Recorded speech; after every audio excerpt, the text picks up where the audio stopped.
माझं नाव दीपाली मोतीराम ढोके, राहणार घाटलाडकी, तालुका चांदूर बाजार, जिल्हा अमरावती. 11 जानेवारी ला कंप्लेंट घेऊन अनिल बोंडे यांच्याकडे गेली होती. तिघांच्या नावाची कंप्लेंट केली. मोहम्मद मुझम्मिल, मोहम्मद दानिश, रईसा बानो या तिघांची कंप्लेंट करायला अनिल बोंडे सरांकडे त्या दिवशी कंप्लेंट घेऊन माझ्या घरी आली.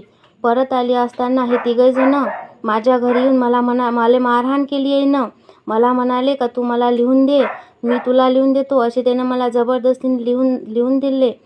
मला म्हणत होते का तू लिहून दिलं नाही, आमच्या आपसी निकाल केली नाही तर मी तुला, तुझ्या मुलीला तुला मारून टाकेल. तुझी मुलगी शाळेत जात असताना तिला उचलून आम्ही धरणात नेऊन टाकेन, नाही तर कापून टाकेन, अशा धमक्या देऊन असं जबरदस्ती करून त्याने मला कोर्टात नेऊन लिखापडी करून मला केस मागं घ्यायला